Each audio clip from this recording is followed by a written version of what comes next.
Bueno, habiendo dado 2 minutos para que llegara la gente, comencemos lo que yo llamaría la segunda parte del curso, y que yo espero que sea mucho más entretenida de lo que fueron haber visto todos esos rankings, tanto del Foro Económico Mundial, que de alguna manera se vuelve un poco monótono, como del índice departamental de competitividad, como vimos ayer, y llegamos finalmente a una clase que les había anticipado ya desde un principio y que he estado mencionando, y es esta idea de una agenda vertical, de una política industrial moderna o una política de desarrollo productivo que, en términos generales, a menos que yo haga la salvedad, son términos que voy a utilizar de forma indistinta, y que, como les he venido diciendo, tiene que ver con esa agenda sobre apuestas productivas y clústeres estratégicos y áreas estratégicas o sectores estratégicos que debe en principio trabajar un país, una región, cuando aborda una agenda de competitividad. Y hoy un poco la idea es, vamos a entender por qué un país o una región en última se ve combinado a trabajar este tipo de agendas, y veremos un poco las justificaciones detrás de esto. Entonces, en ese sentido, he planteado, digamos, la siguiente estructura de la clase de hoy. Vamos a retomar un poco el contexto que lleva a que un país como Colombia se vea abocado a tener que profundizar en sus esfuerzos en materia de agenda vertical o política industrial moderna o política de desarrollo productivo. En segundo lugar, vamos a ver un poco las justificaciones además de índole particularmente teóricos, detrás de una agenda vertical.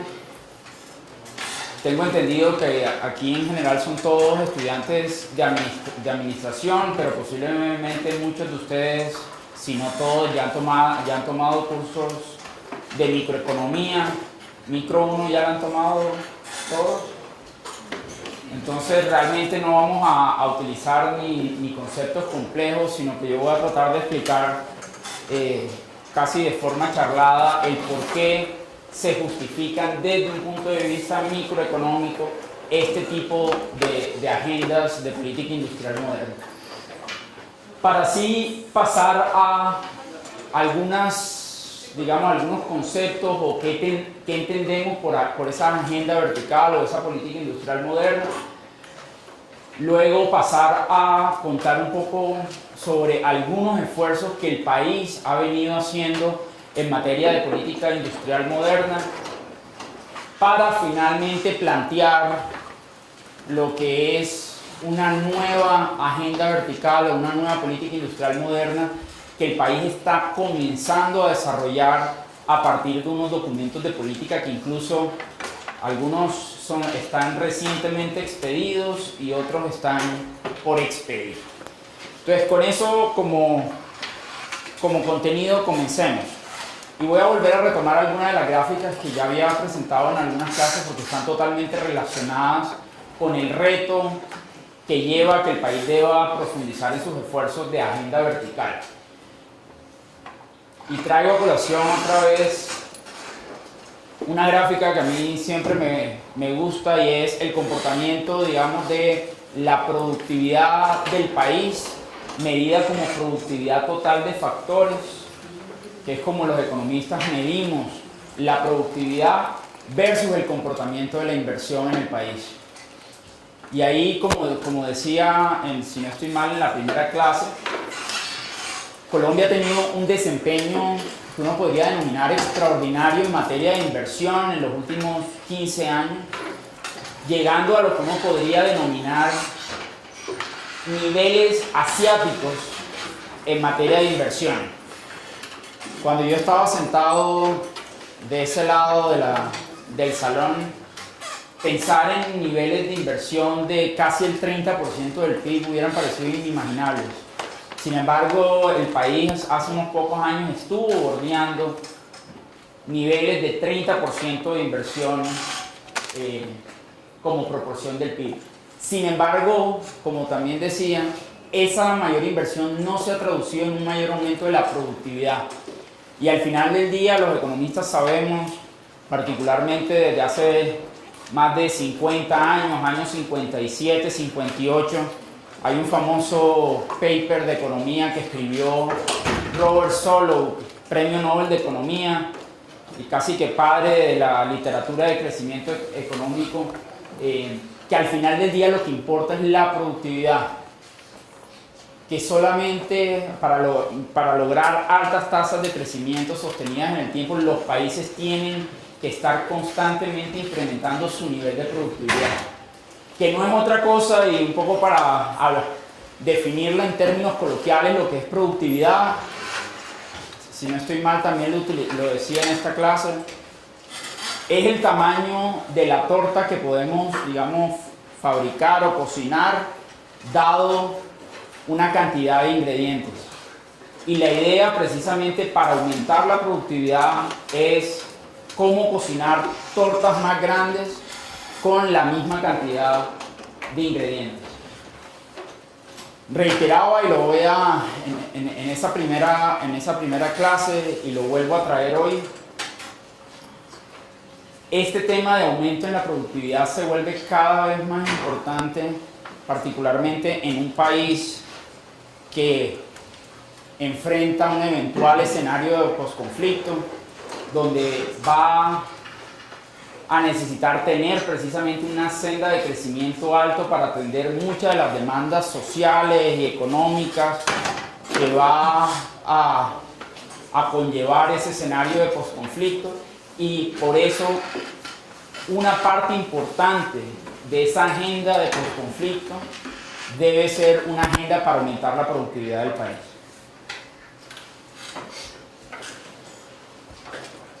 Lo segundo, y también ya lo había traído a colación en las primeras clases, es que la literatura económica y la evidencia empírica nos ha enseñado que una de las formas más efectivas para detonar esa productividad se da precisamente a través de dos, digamos, mecanismos o dos procesos. Por un lado, un proceso de sofisticación del aparato productivo, y ahorita vamos a ver qué quiere decir eso de forma más concreta, y a través de una diversificación del aparato productivo. Producir una mayor variedad de bienes y servicios en una economía. De alguna manera, la reciente literatura tiene una serie de estudios que muestran que entre más diversificada la economía, entre más sabe hacer una economía, mayor es su potencial de crecimiento económico. Y precisamente lo que muestra esta gráfica, que ya lo mostraba de nuevo en la segunda clase, es que Colombia, en vez de incrementar su nivel de sofisticación, y ahorita vamos a ver que ocurre lo mismo con diversificación, pero en vez de aumentar el nivel de sofisticación de su aparato productivo, lo que ha tendido es a una reprimarización de ese aparato productivo, si uno lo ve a la luz precisamente de la composición de su canasta exportadora. El boom mineroenergético que ha vivido el país durante los últimos años llevó a que una parte importante del total de exportaciones fueran exportaciones mineroenergéticas. Y de alguna manera eso limita las capacidades de crecimiento a futuro del país. Mejor dicho, en principio, lo que debería estar pasando si estamos llevando a cabo, digamos, una política de desarrollo económico contundente, es que esas exportaciones de mayor contenido tecnológico, de mayor nivel de sofisticación, crecieran en su participación en el total de la canasta exportadora, y precisamente está ocurriendo todo lo contrario. Y volvemos a traer el tema de los micos y los árboles, y hoy vamos a entrar un poquito más en detalle del tema de los micos y los árboles de Ricardo Hausmann, profesor de la Universidad de Harvard, precisamente para traer a colación otra vez esta idea de que el país incluso ha perdido en términos de diversificación de su aparato productivo. Año 2000, y de alguna manera eso eran los micos en los que aparecían, digamos, en el bosque de productos, los micos colombianos en el bosque de productos. Recuerdo cada uno de esos bombillitos o micos son aquellos productos donde Colombia exportaba en el año 2000 con ventaja comparativa revelada. Es decir, que exportaba en mayor medida a lo que se exporta en el resto del mundo en esos productos. Y cuando uno acelera la película y se va al año 2013, nota cómo precisamente muchos de esos micos desaparecen, o muchos de esos bombillos se apagan, precisamente mostrando una caída en la diversificación del aparato productivo colombiano.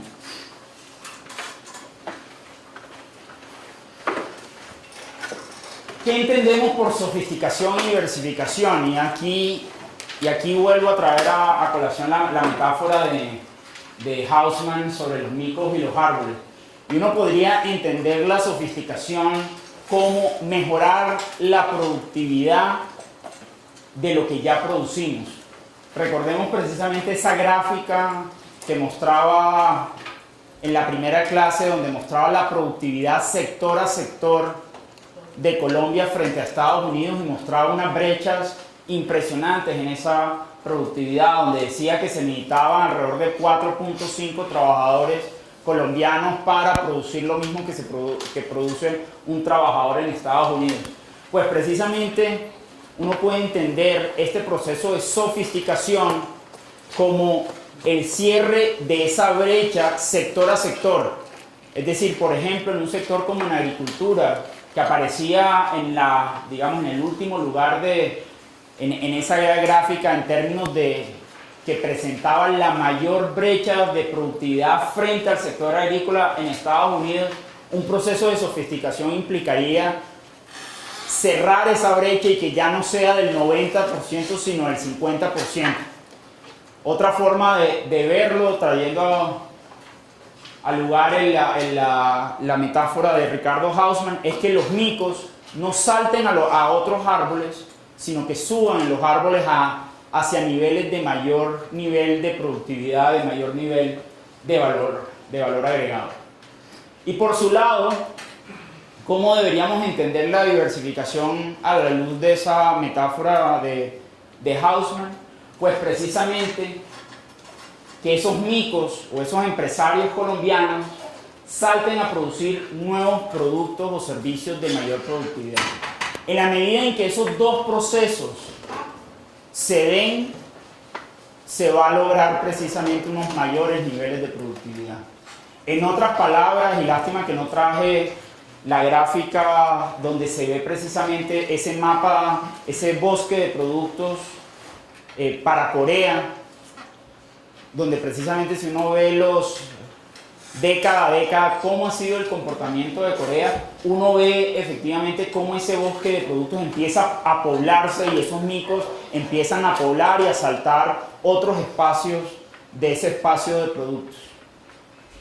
En otras palabras, uno podría describir el proceso de desarrollo económico de los países que han sido exitosos como un proceso en el cual precisamente esos micos empiezan a poblar de manera mucho más masiva ese bosque de productos. Es decir, el país empieza a tener un proceso de diversificación y sofisticación de su aparato productivo. Ahora bien, la mala noticia que les tengo el día de hoy es que ese proceso de transformación productiva o de cambio estructural, que también se conoce en la literatura, es decir, esos procesos de sofisticación y de diversificación no se genera de manera espontánea como el Big Bang. Existen una serie de distorsiones y cuellos de botella, distorsiones de mercado, fallas de mercado y fallas de gobierno, como lo decimos los economistas, que limitan esos procesos de sofisticación y diversificación.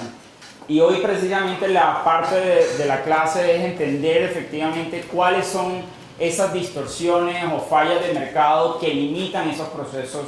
de sofisticación y diversificación y que de alguna manera dan pie o justifican la intervención de política pública para tratar de abordar esos cuellos de botella que limitan esos procesos de transformación productiva. En otras palabras, en la vida real, la mano invisible por sí sola, y particularmente cuando se invocan estas fallas de mercado, no lleva a que los micos suban hacia la cresta de los árboles, ni a que los micos puedan saltar a esos nuevos árboles de mayor nivel de productividad.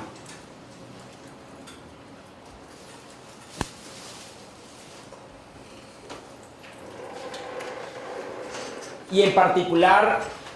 la literatura de desarrollo económico alude a dos grandes tipos de distorsiones. Hay más, pero en particular toda esta literatura reciente de desarrollo económico y de política industrial moderna alude a dos grandes grupos de distorsiones que en buena medida son la justificación para la intervención no necesariamente o exclusivamente del sector público, pero sí generalmente de la necesidad de un trabajo colaborativo entre el gobierno y el sector privado, precisamente para abordar estos dos grupos de distorsiones que limitan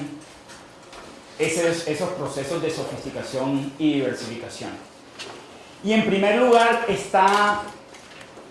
un primer conjunto de distorsiones que uno lo podría asociar a lo que se conoce como externalidades de información, pero que más concretamente se manifiesta en lo que se conoce como el problema de apropiabilidad. ¿Y en qué consiste este problema? Además, este problema se conoce como el problema de los pioneros exportadores. Y básicamente surge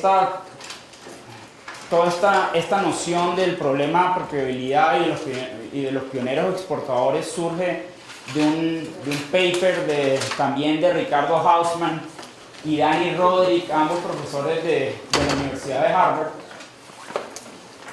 que se llama el paper Development as Self-Discovery. Es decir, el desarrollo como un proceso de autodescubrimiento. Y básicamente, ¿cuál es la idea detrás de ese paper? La idea es que, en general, cuando hay un actor económico, un pionero en este caso, se va a meter a explorar si un determinado país o una determinada región es competitiva produciendo un determinado producto o servicio, generalmente tienen que asumir una serie de costos y riesgos que no tienen que asumir sus inmediatos seguidores. Y en ese sentido, digamos, esa situación lleva a que haya un nivel subóptimo en materia de pioneraje con relación a lo que debería ser el nivel óptimo social de pioneraje. Uno debería tener, digamos, cierto nivel de pioneraje, es decir, de actores económicos buscando, emprendiendo y viendo si efectivamente un país es bueno o no en la producción de cierto bien o servicio. Y precisamente por el hecho de que ese pionero tiene que asumir todos los costos y riesgos, mientras que sus seguidores no tienen que asumir esos costos y riesgos, porque de alguna manera cuando el pionero se mete a explorar si efectivamente un país es bueno produciendo, ya le muestra, digamos, el camino a sus inmediatos seguidores. Esa situación que acabo de describir lleva a que el nivel de pioneraje sea inferior a lo que sería el óptimo social. Y es en esa línea, digamos, detrás de eso hay incluso modelos microeconómicos que explican desde el punto de vista matemático cómo esta situación lleva a ese nivel subóptimo de pioneraje, lleva a la justificación de intervenciones para elevar el nivel de pioneraje a niveles más cercanos a lo que sería el óptimo social. En otras palabras, una parte importante de la justificación detrás de inversiones para promover la ciencia, la tecnología y la innovación, o el emprendimiento, que es, digamos, una de las líneas de política pública donde cada vez los países se meten más. Ustedes posiblemente habrán oído de esta nueva entidad que tiene Colombia que se llama Impulsa. ¿Quién ha oído de Impulsa? Ok, yo pensé que de pronto le voy a decir a mis amigos de Impulsa que hay que hacer un trabajo mucho mayor entre los universitarios de los Andes para que lo conozcan más, pero lo cierto es que Colombia tiene esta nueva entidad y ahorita lo vamos a ver, y posiblemente voy a mencionar un poco más qué está haciendo Impulsa. Pero Impulsa es precisamente es un programa, o nació como un programa al interior del Ministerio de Comercio, ahora está precisamente bajo Bancoldex, pero es la unidad que apunta a incrementar el emprendimiento en Colombia. Y lo hace a través, digamos, de diferentes mecanismos, a través de diferentes formas de intervención. En algunos casos está tratando de cambiar la mentalidad y cultura del colombiano,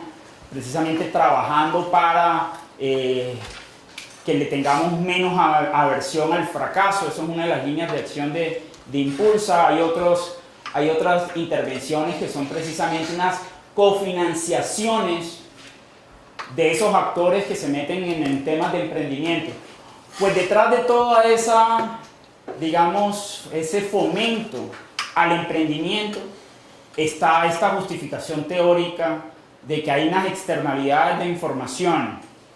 Es decir, que ese pionero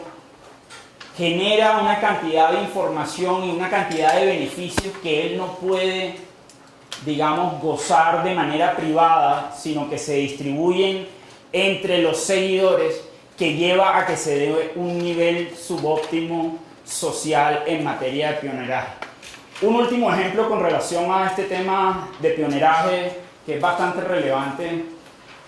para el caso colombiano. Incluso hay un paper, si no estoy mal, de Dani Rodríguez, que habla sobre el caso de las flores en Colombia. Pues yo no sabía esto, pero resulta que la flor, digamos, Colombia se convierte en un país exportador de flores, porque de alguna manera un americano un poco sollado, este pionero, si no estoy mal, de apellido Shiver, y si no estoy mal, el tipo venía de algunas de las universidades de la costa oeste de Estados Unidos, se le metió la idea de que Colombia podía, y aquí particularmente en la sabana, había las condiciones agronómicas y agroecológicas para que esta región tuviera un potencial importante en el sector floricultor. Sin embargo, ese tipo un poco medio loco, de nuevo, tenía que asumir una cantidad de costos y riesgos que asumió, posiblemente porque estaba un poco loco, o porque, digamos, sus niveles de emprendedurismo eran demasiado altos, y llevó a que precisamente a mostrar que Bogotá y esta región de la sabana era efectivamente, o podía llegar a ser bastante competitiva en la producción de flores. Y tal como predice toda esta teoría del pionero exportador, del problema de apropiabilidad, se dio justamente lo que predecía la teoría. Y es que tan pronto el tipo vino y asumió esta cantidad de riesgo y mostró que efectivamente aquí, digamos, esta región era competitiva y adicionalmente se podían exportar flores a Estados Unidos en cualquier época del año, en fin, se generaron una cantidad de seguidores que copiaron a ese pionero y que de alguna manera impidieron que él gozara de todos los réditos de forma privada de sus costos y riesgos que asumió precisamente para hacer ese descubrimiento. Pues de nuevo, aquí un poco el mensaje es que detrás de todas estas políticas que fomentan el emprendimiento, la ciencia, tecnología e innovación, está esta falla de mercado que se conoce como externalidades de información y que en este caso particular se traduce en este problema del pionero exportador, y eso lleva a que una parte de una política industrial moderna debería tener este tipo de instrumentos o este tipo de intervenciones que compensen por esa falla de mercado, que lleven precisamente a que ese nivel de pioneraje en un determinado país o en una determinada región llegue o se acerque a los niveles que son óptimamente sociales óptimamente. Y el segundo grupo de intervenciones, que incluso yo diría que son las que uno en el día a día cuando está trabajando en estas agendas de política industrial moderna, son las que se enfrenta cada vez más, se conocen como fallas de coordinación o coordination failures en inglés. Y aquí yo quiero que por lo menos este grupo de estudiantes entienda realmente y pueda explicar a su abuelita, a sus papás, de qué se trata este problema de falla de coordinación, porque generalmente la gente entiende que este problema de fallas de coordinación es un tema de que las instituciones no nos estamos coordinando bien, o que los actores del nivel nacional o nivel regional no se están, digamos, coordinando de una forma correcta. Y de eso no necesariamente se trata. En ese sentido, a mí me gusta mucho, digamos, la otra metáfora que trae a colación Ricardo Hausmann, que además, como ya lo están viendo, es un genio de las metáforas y digamos, de las imágenes para transmitir estos conceptos que son un poquito complejos. Él habla de que las fallas de coordinación, de alguna manera, son un problema de huevo y gallina, un chicken and egg problem. ¿Y cómo lo, digamos, desarrolla esta idea? Él dice básicamente, en muchos casos no se generan nuevos sectores o no se lleva a un mayor nivel de sofisticación de un determinado sector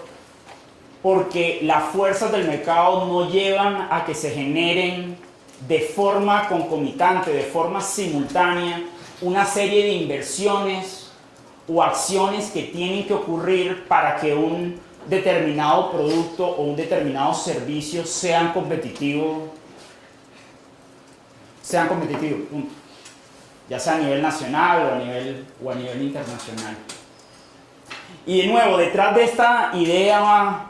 que en principio suena bastante simple, también hay modelos microeconómicos y modelos matemáticos que sustentan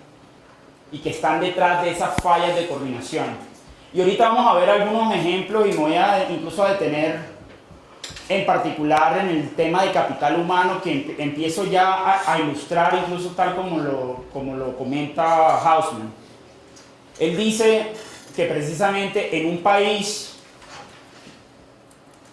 donde no hay relojeros, no se da el sector de relojería. Pero nadie va a estudiar relojería si no hay un sector de relojería. Entonces uno de alguna manera, esa idea de que no se dé un sector de relojería porque no hay relojeros, pero nadie va a estudiar relojería si no hay un sector de relojería, es, digamos, la caricaturización de este problema de huevo gallina, y donde se justifica de alguna manera una intervención, puede ser del gobierno, puede ser incluso del mismo sector privado, que de alguna manera se organice para resolver ese problema de coordinación. En esta siguiente diapositiva también planteo algunos otros ejemplos de fallas de coordinación que permanentemente tenemos que abordar en el marco de estas agendas de desarrollo productivo. Aparte, digamos, de los problemas de apropiabilidad que ya explicamos, el problema del pionero exportador, generalmente estas fallas de coordinación se manifiestan en temas como temas de normatividad o regulatorias. Por ejemplo, los temas sanitarios y fitosanitarios son un ejemplo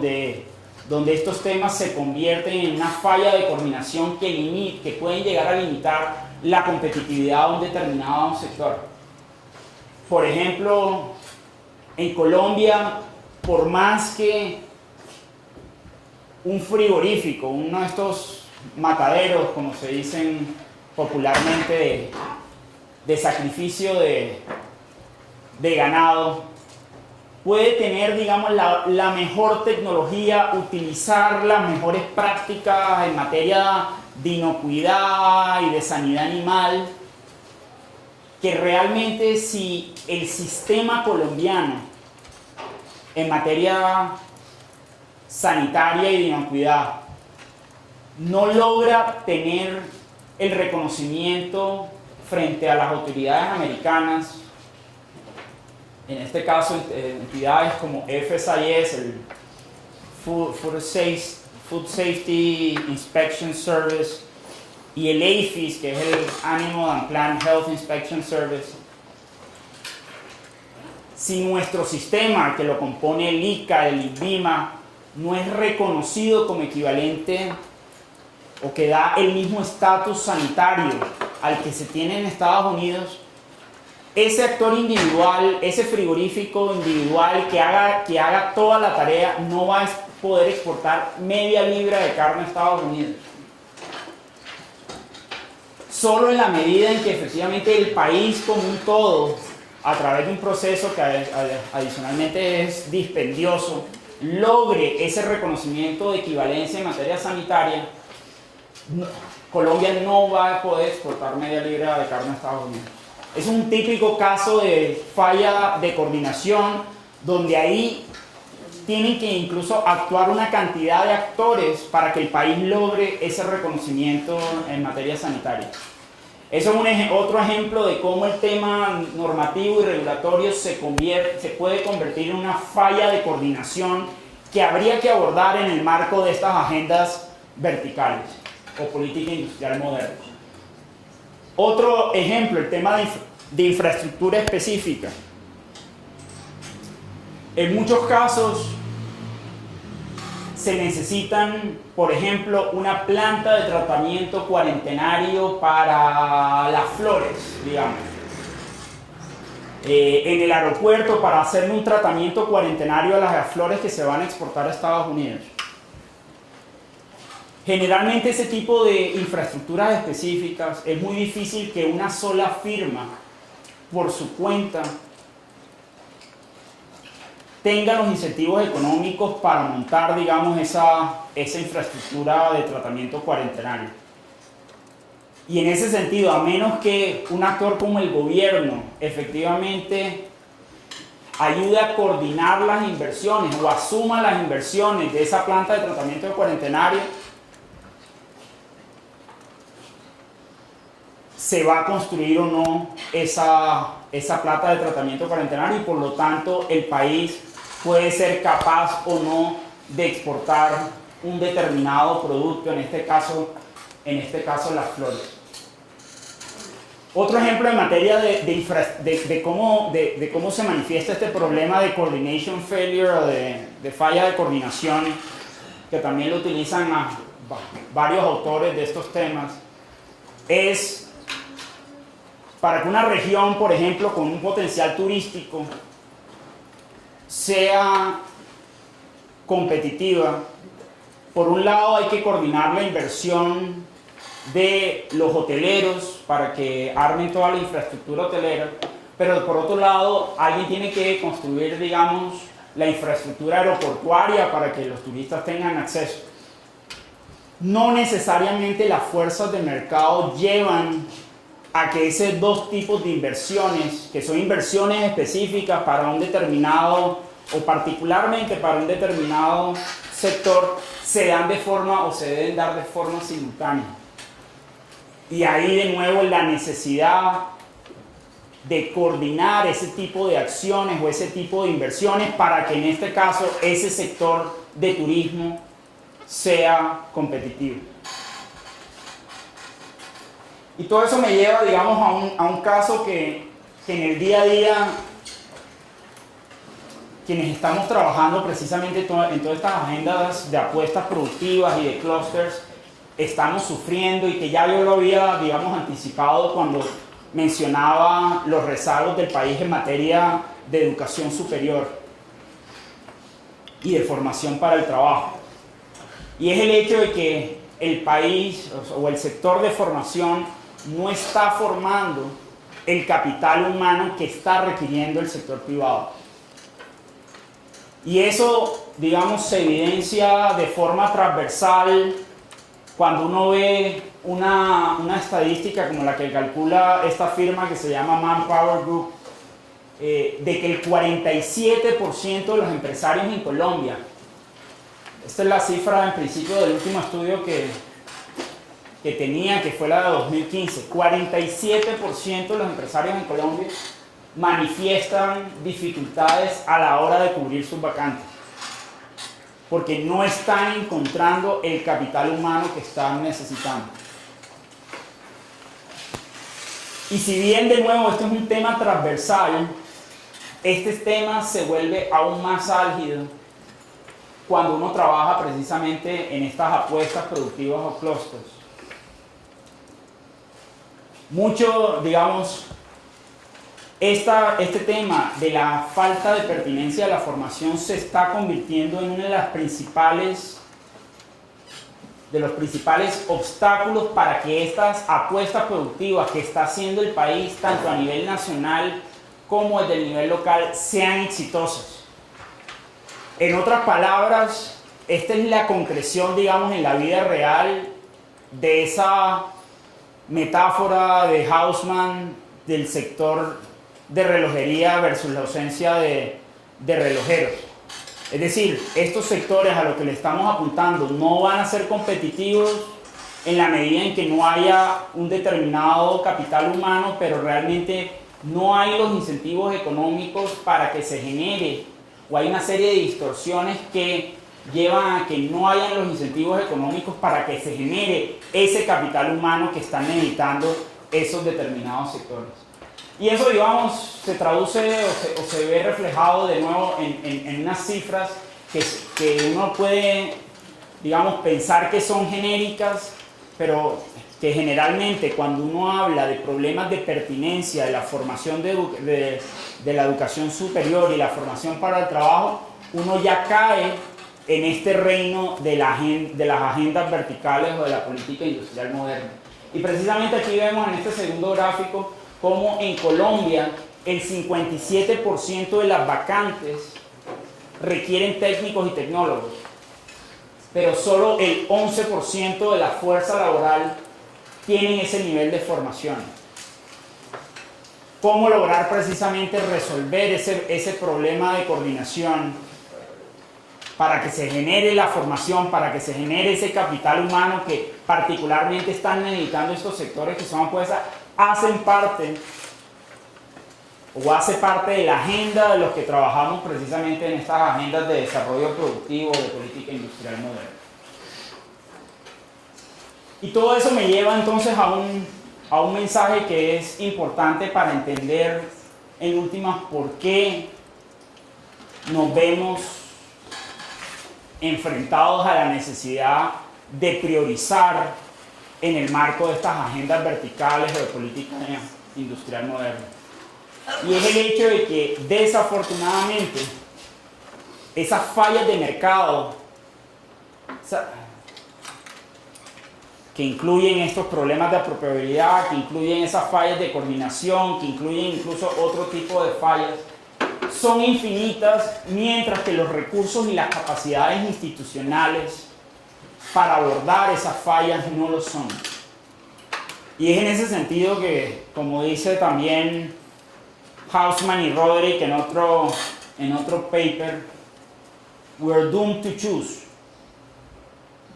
Estamos condenados a escoger. Yo lo pongo de una manera un poco más matizada, y es que estamos condenados a priorizar. Esto no se trata, y en estos temas de política industrial moderna, no se trata de escoger ganadores, porque a veces incluso se trata de estigmatizar este tipo de políticas industriales modernas como la escogencia de ganadores, como el picking winners. Y realmente aquí de lo que se trata es cómo priorizo mis recursos y mis capacidades institucionales para abordar los cuellos de botella que limitan estos procesos de sofisticación y diversificación. Porque desafortunadamente no tengo los recursos o no tengo las capacidades institucionales para trabajar y abordar todos los cuellos de botella para todos los sectores en la ciudad de Bogotá, por ejemplo.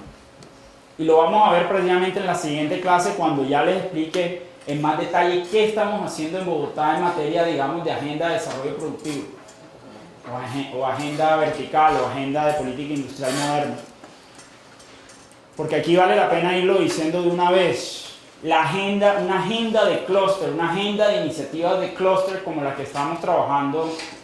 en la ciudad de Bogotá y en toda Colombia, como lo vamos a ver ahorita, no es otra cosa sino un mecanismo para resolver muchas de estas distorsiones o cuellos de botella que limitan ese proceso de transformación productiva. Particularmente los clústeres y estas iniciativas de clúster sirven precisamente como medio para resolver coordination failures. Y aquí vale la pena incluso traer un marco conceptual de hace un par de años que trajo a colación el DIG en un libro que incluso ahorita, si no estoy mal, se muestra en la siguiente diapositiva, y donde divide, digamos, el reino, el universo de políticas de desarrollo productivo en estos 4 cuadrantes. Y ellos hablan del hecho de que estas políticas de desarrollo productivo se pueden dividir entre intervenciones horizontales y verticales. Por un lado, horizontales entendiendo que no son particulares a un sector individual, y verticales en la medida en que sí estarían asociadas a un sector o un clúster particular, por ejemplo. Y a su vez se pueden dividir en intervenciones entre de bienes públicos o provisión de bienes públicos versus intervenciones de mercado. Y a los que les interese les recomiendo pegarle una mirada a ese libro que se llama, si no estoy mal, Repensando las políticas de desarrollo productivo en Latinoamérica. Pero lo cierto es que buena parte, digamos, de lo que hoy se trabaja como política industrial moderna, política de desarrollo productivo, caen en el cuadrante de bienes públicos verticales, que está asociado precisamente a la resolución de fallas de coordinación para sectores específicos. Cuando uno habla precisamente de resolver el tema sanitario y fitosanitario para el sector de carne bovina, eso es una intervención de bien público específico a un sector. Cuando yo hablo precisamente de resolverles los problemas de pertinencia de la formación de capital humano en un determinado sector, estoy, digamos, en ese cuadrante de bienes públicos verticales. Y el otro cuadrante importante donde se ubican buena parte de las intervenciones en materia de una política industrial es precisamente este cuadrante de acá, de intervenciones de mercado horizontales, que están digamos, ese cuadrante está más asociado a la resolución de la distorsión de problemas de apropiabilidad. ¿Por qué? Precisamente porque una de las formas de solucionar ese tipo de problemas es a través de, por ejemplo, un subsidio al emprendimiento. o un descuento tributario al emprendimiento, que se hacen precisamente con intervenciones de mercado como las que acabo de mencionar, como sería un subsidio, como sería un descuento tributario donde estoy alterando de alguna manera los precios relativos del mercado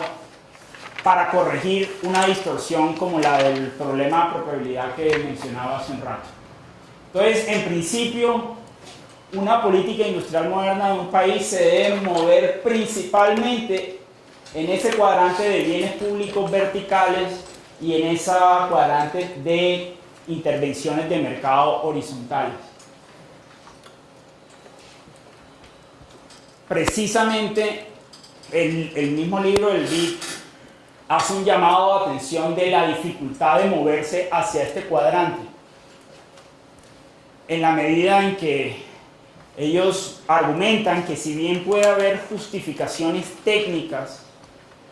para hacer intervenciones de mercado que beneficien un determinado sector, ese tipo de intervenciones generalmente son un slippery slope o digamos, presentan el riesgo de caer en un tema de captura del Estado o en captura de rentas por parte del sector privado privilegiado por ese tipo de intervenciones. Más aún, en este cuadrante se ubican muchas de las políticas industriales que llevaron a que el concepto de política industrial cayera en desgracia durante varias décadas en el mundo y particularmente en Colombia. Ya voy a mencionar un poco eso. Pero precisamente eran políticas que abogan y siguen abogando algunas personas aquí en Colombia de volver a las viejas políticas industriales donde, por ejemplo, se protegía un determinado sector con protección arancelaria, precisamente transfiriendo una renta de la sociedad hacia un sector específico, llevando precisamente a problemas de corrupción, a problemas de captura del Estado por parte de ese sector, y por eso el mismo BID casi que recomienda ser muy cuidadosos si efectivamente un país o una región trata de implementar intervenciones que se ubiquen en este cuadrante. Todo eso para volver a la famosa diapositiva que les prometo que posiblemente seguirá saliendo en próximas clases, de que la literatura de desarrollo económico, la evidencia empírica, pero ya adicionalmente muchos de estos actores multilaterales como el BID, como el Banco Mundial, como el mismo Fondo Monetario Internacional, cada vez más abogan porque una agenda de competitividad involucre elementos no solo transversales en materia de competitividad, sino adicionalmente complementen esos esfuerzos transversales con estas agendas verticales o de política industrial moderna o de política de desarrollo productivo, precisamente para abordar las distorsiones o cuellos de botella que limitan ese proceso de sofisticación y diversificación que es el que permite precisamente lograr mayores crecimientos de productividad en el corto plazo. Y en ese sentido que podemos decir que de alguna manera el péndulo ideológico con relación a estas políticas industriales modernas ha cambiado. Incluso aquí vale la pena una pequeña acotación. Si ustedes han notado, yo hablo mucho de agendas verticales y en principio trato de evitar la palabra política industrial moderna. Incluso el título de esta clase es Agenda Vertical y entre paréntesis Política Industrial Moderna. ¿Por qué? A pesar de que en la literatura de desarrollo económico estos temas se conocen como Modern Industrial Policy. Es precisamente porque este término cayó en desgracia de nuevo, no solo en Colombia, sino a nivel mundial, pero particularmente en Colombia. Colombia, al igual que muchos otros países latinoamericanos implementaron lo que se conocieron como los modelos cepalinos de sustitución de importaciones, apuntando precisamente a hacer intervenciones de mercado particulares a sectores específicos, tratando precisamente de generar una mayor productividad a través de protecciones en frontera, por ejemplo, a través de una restricción de la competencia internacional para unos determinados sectores. Y eso llevó, de nuevo, si bien los resultados en materia de productividad no son tan malos cuando ya uno lo ve en perspectiva histórica, realmente ese modelo sí se agotó y de nuevo sí llevó a problemas de captura de rentas, de corrupción, que llevó a que en general todos los países, pero particularmente Colombia, dejaran de utilizar este tipo de políticas y que de nuevo este concepto cayera en desgracia. Más aún, no sé si conocen esta famosa frase, pero en algún momento se llegó a acuñar la frase de que la mejor política industrial es no tener política industrial. Es decir, aquí y particularmente Colombia nos fuimos de alguna manera al otro extremo ideológico, y resalto ideología porque aquí no se tuvieron en cuenta consideraciones técnicas, consideraciones teóricas que traía la literatura de desarrollo económico y que daban pie precisamente a la necesidad de utilizar este tipo de intervenciones. Pero lo cierto es que luego de que, en ese sentido, muchos de estos países que venían utilizando este tipo de intervenciones, que se agotó ese modelo, se fueron al extremo, digamos, de lo que se conoce como el consenso de Washington, donde básicamente había una receta única para todos los países, que consistía precisamente en la liberalización, en la ortodoxia macroeconómica, en la privatización. Esos países que aplicaron ese tipo de recetas, como Colombia, no lograron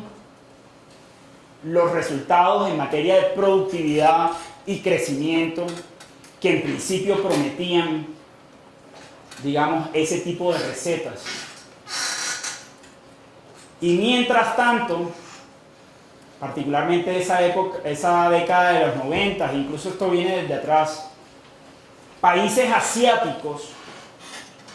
que no utilizaron esa receta del consenso de Washington y eso de creer que solo era importante resolver los temas horizontales y las limitantes, digamos, macro y microeconómicas transversales para todos los sectores. Esos países que no utilizaron esa receta, particularmente los asiáticos, lograron unas tasas de crecimiento que hoy en día son la envidia de muchos de estos otros países que de alguna manera nos quedamos con unos niveles de crecimiento muy inferiores comparados a los de esos países asiáticos. Posiblemente habrán oído, y no lo tengo que repetir, aunque me hubiera gustado traerlo, lo que era Corea del Sur a mediados del siglo XX. Un país con unos niveles de ingreso muy inferiores a los que hoy en día tiene Colombia. 50 años después, menos de 2 generaciones después, Corea del Sur, uno de los países desarrollados, con un nivel de ingreso que, si no estoy mal, está entre 25.000 y 30.000 dólares per cápita. Para ponerlo en contexto, Colombia hoy tiene un PIB per cápita en términos PPP de alrededor de 8.000, 9.000 dólares. Corea del Sur, el típico caso de país que ha implementado una política industrial moderna exitosa. Pero así uno puede citar el resto de países asiáticos. Hoy en día, por ejemplo, Malasia es un caso prototípico de país exitoso que adicionalmente está implementando hoy en día una política industrial moderna muy contundente y exitosa. Tiene un programa que hoy en día es la envidia de muchos países y que hoy en día lo están estudiando las mejores escuelas de administración pública y de gobierno del mundo, que es el Economic Transformation Program.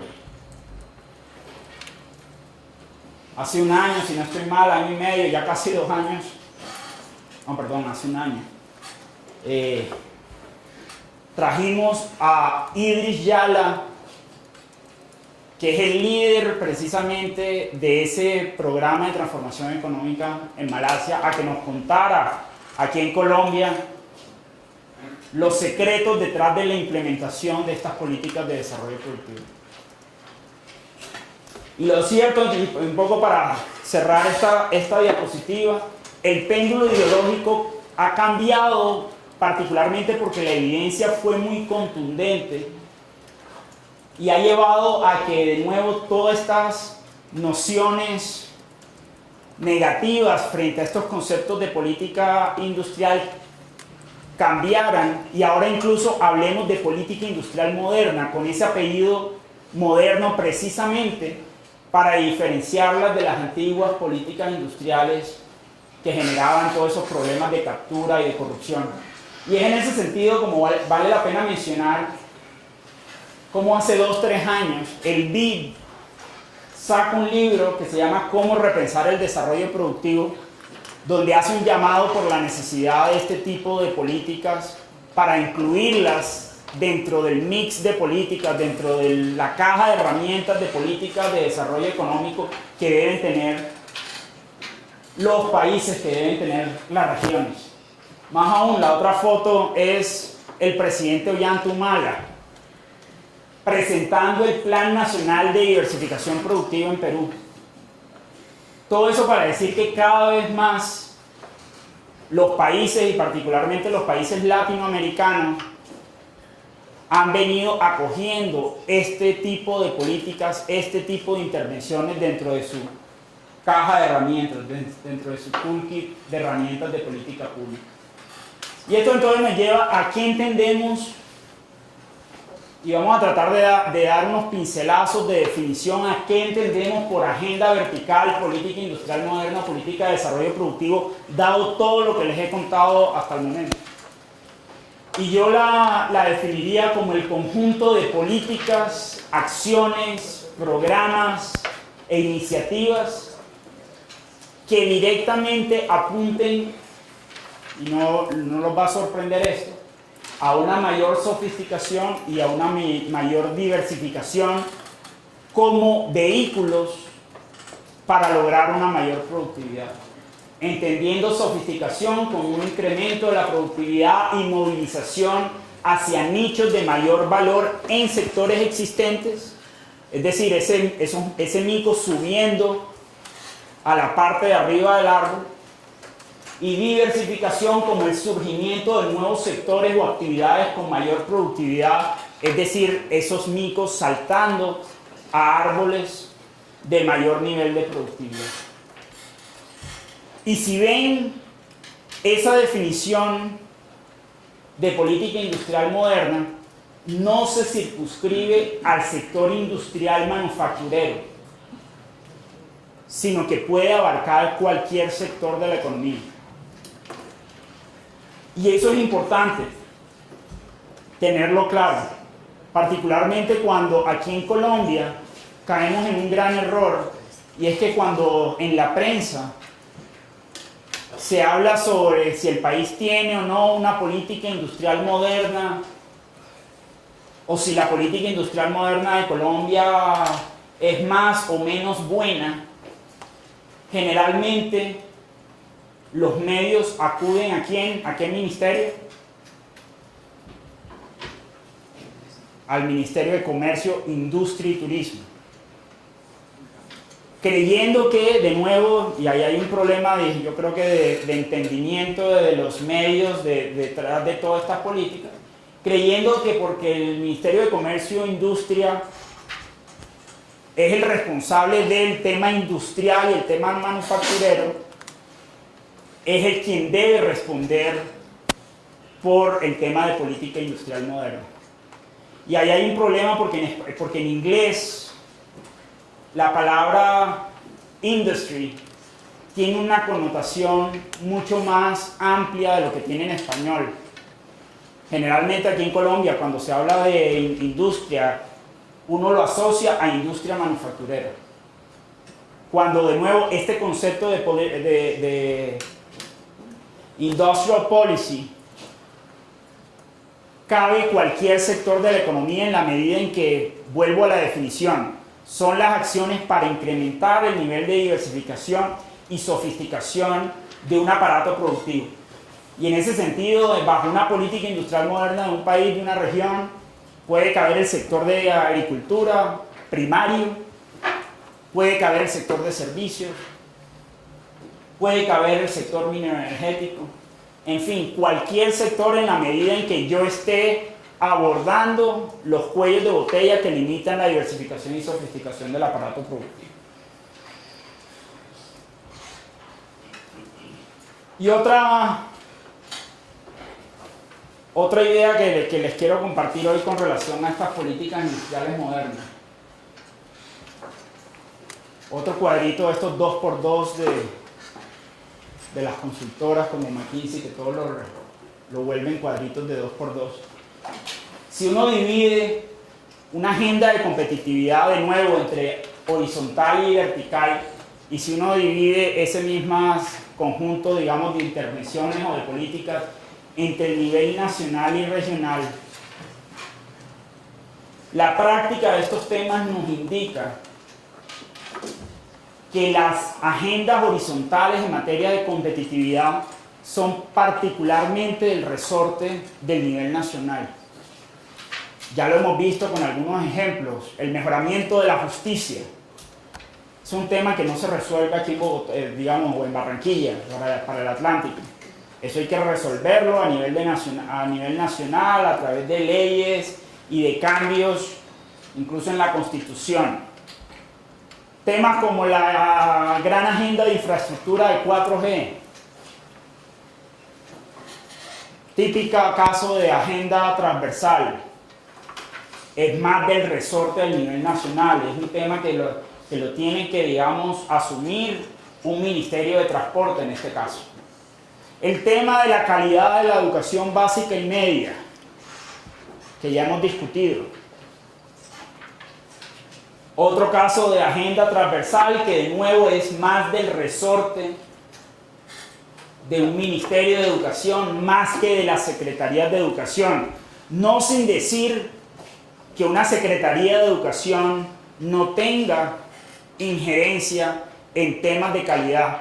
Pero de nuevo, aquí es un tema de nuance, de matices. Esas agendas de carácter horizontal son más del resorte del nivel nacional. Por el contrario, esas agendas verticales que están asociadas a esos sectores específicos o apuestas productivas a las que nos vemos combinados a realizar esas apuestas porque las distorsiones son infinitas mientras los recursos no lo son más del resorte del nivel local. Y hay razones técnicas que llevan a esa conclusión, más allá, digamos, de la práctica de estos temas. Y es el hecho de que muchas de las distorsiones y cuellos de botella que hay que abordar en el marco de estas agendas son particulares al contexto geográfico donde se ubican estos sectores. Y pongo un ejemplo. El tema del capital humano, de pertinencia del capital humano, que uno creería que en principio es un tema que se puede resolver a nivel nacional para todas las regiones de un país. Pero lo cierto es que, por ejemplo, el clúster de software y TI en Medellín puede estar necesitando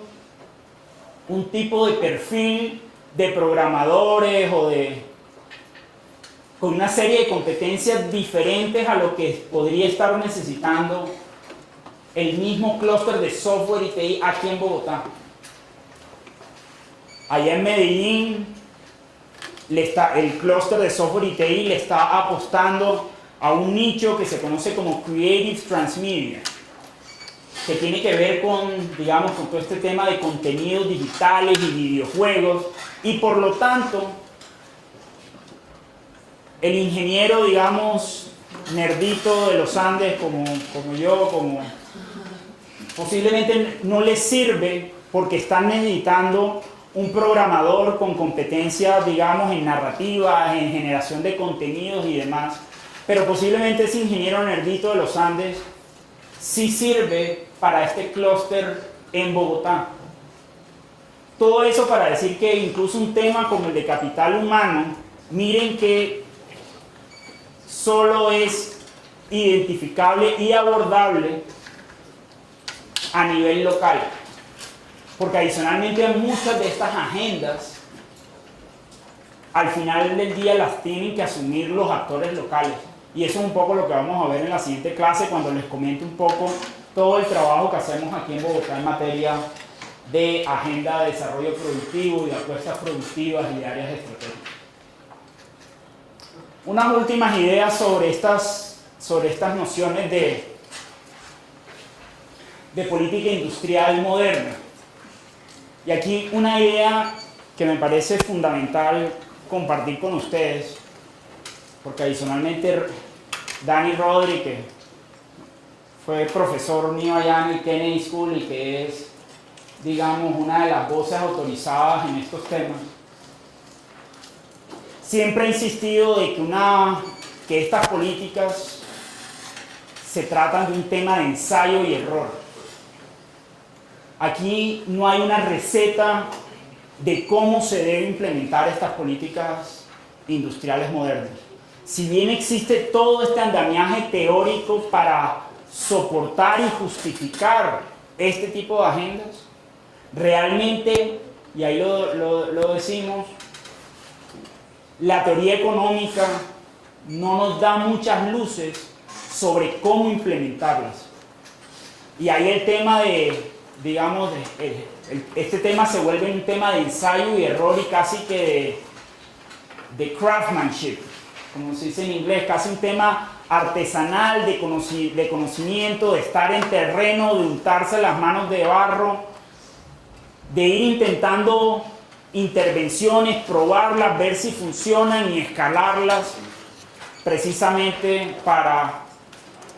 abordar esas distorsiones y cuellos de botella que limitan esos procesos de sofisticación y diversificación. Y en ese sentido, no hay una receta correcta para implementarlo y por lo tanto uno debe apoyarse mucho cuando se mete en estos temas en evidencias empíricas, en lo que están haciendo los demás, en lo que han hecho precisamente países exitosos como Malasia, como Corea del Sur, como el mismo Chile, que ahora está trabajando, vuelve a trabajar muchas de estas políticas industriales. Y todo eso me lleva un poco a contarles de dónde venimos en los últimos años en materia de política industrial moderna en Colombia y a dónde estamos hoy. Y aquí vale la pena, y sin entrar mucho en detalle, Colombia poco a poco, particularmente durante este nuevo milenio, comenzó de nuevo a trabajar muchos esfuerzos que uno podría eventualmente catalogar como esfuerzos de política industrial moderna, incluso sin que lo llamáramos política industrial moderna. Y yo tengo ahí una lista de algunos de esos esfuerzos y voy a detenerme en dos, solo para que les queden algunos de esos ejemplos. Sin embargo, vale la pena mencionar que muchos de estos esfuerzos se estaban realizando sin que existiera una política que articulara muchos de estos esfuerzos. Vale la pena mencionar que adicionalmente muchos de estos esfuerzos se hacían en diferentes agencias y ministerios del gobierno. Algunos efectivamente por el Ministerio de Comercio, Industria y Turismo, particularmente los dos que vamos a ver están, digamos, bajo la responsabilidad del Ministerio de Comercio, Industria y Turismo, pero muchos de ellos en otros ministerios, el de Agricultura, el de Defensa, el de TIC, el de Educación, en Colciencias, en Impulso, en fin, una parte importante de las agencias y ministerios del gobierno nacional se venían implementando estos esfuerzos de política industrial moderna sin que existiera una política que las articulara y sin que se utilizara el Sistema Nacional de Competitividad, Ciencia, Tecnología e Innovación, del que ya les he hablado, precisamente para articular muchos de estos esfuerzos. Y en ese sentido vale la pena mencionar dos de esos esfuerzos adicionalmente para mostrar el grado de descoordinación al que habíamos llegado. Por un lado, desde el año 2008, 2007, 2008, Colombia, a través del Ministerio de Comercio, se metió en un programa que se llama hoy en día el Programa de Transformación Productiva. ¿Alguien ha oído del Programa de Transformación Productiva, PTP? Vamos a tener que hacer una mejor tarea de comunicación de este tipo de agendas que son importantes, además para gente como ustedes que deberían saber efectivamente a qué le está apuntando el país. Al momento de que piensen en sus nuevos emprendimientos y demás, yo creo que sí es importante que ustedes conozcan hacia dónde le está apostando el país en el marco de estas agendas. Pues, año 2008, se arma este programa que se conoce como el Programa de Transformación Productiva para convertir a unos sectores en sectores de talla mundial. Y la historia corta es la siguiente: comenzamos con 4 sectores y ya vamos por 20. Y solo para adelantarme, incluso antes de mencionar, digamos, algunas de estas fallas que menciono acá en esta diapositiva, yo quiero mostrarles un segundo conjunto de esfuerzos de política industrial moderna bajo un mismo ministerio, casi que separados por un ascensor en el edificio del ministerio, y donde se manifestaba al rompe el problema de coordinación que había entre estos diferentes esfuerzos. Segundo esfuerzo, el programa Rutas Competitivas. Un programa que apunta a desarrollar iniciativas de clúster en todo el país, precisamente entrenando equipos en las diferentes regiones en el desarrollo de este tipo de iniciativas de clúster. Y cuando hablo de entrenando equipos, era entrenando equipos realmente metiéndose ya a trabajar un clúster específico. Este programa en su primera ola apuntaba a 36 iniciativas de clúster. Pues aquí el problema de coordinación que yo insistía en que era totalmente evidente, era que había poca coincidencia, por no decir nula, entre los sectores que se estaban trabajando en estos clústeres y los 20 sectores del programa de transformación productiva. Lo cual no tenía ningún sentido, porque si yo estoy apuntándole a convertir a 20 sectores en sectores de talla mundial, yo debería procurar generar clústeres sólidos en torno a esos 20 sectores. Y lo cierto es que los sectores que se trabajaban desde las regiones, que habían sido además escogidos por las regiones, no coincidían generalmente con estos sectores del PTP, que habían sido escogidos desde el nivel nacional. Y ya desde ahí uno empieza a ver, digamos, dos enfoques que es importante destacarlo para llegar al punto en el que estamos, en la medida en que venimos de un enfoque que uno podría denominar top-down, es decir, de arriba hacia abajo, donde las apuestas productivas las definíamos aquí en Bogotá, aquí en la calle 26 con 13, donde está Planeación Nacional y donde está el Ministerio de Comercio, pero que precisamente no correspondían a las apuestas que definían las regiones ya cuando se les preguntaba, bueno, ¿usted qué quiere apostar?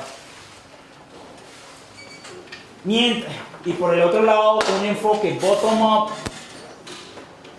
o de abajo hacia arriba que,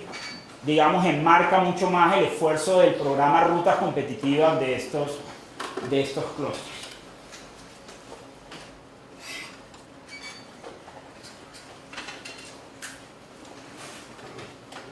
Por temas de tiempo me van a faltar algunas diapositivas que retomamos en la siguiente clase porque no quiero correr. Pero lo que sí les quería comentar y un poco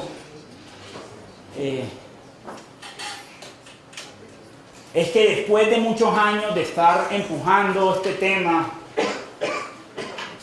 y particularmente desde el Consejo Privado, jugamos un rol importante en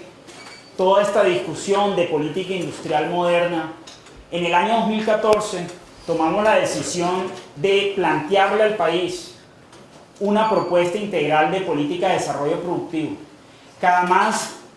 se dio la coincidencia cósmica que en ese año salía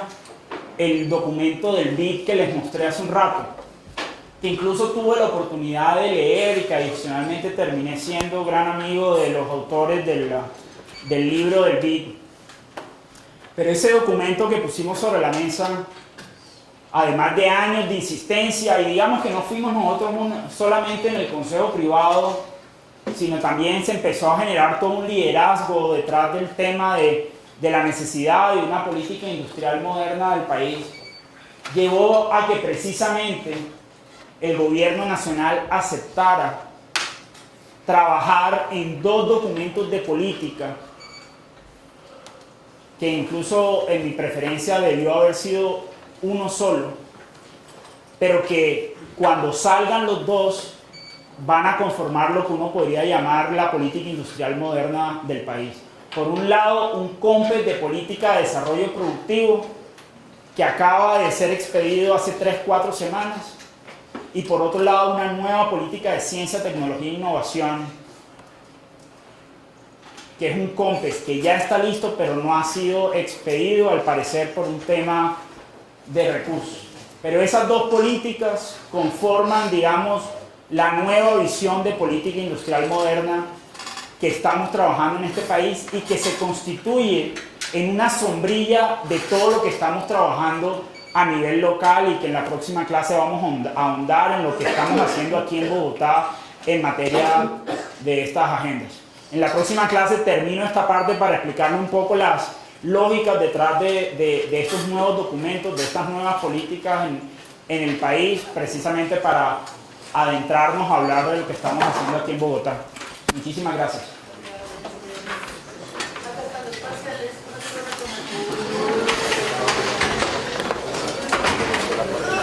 Hoy yo paso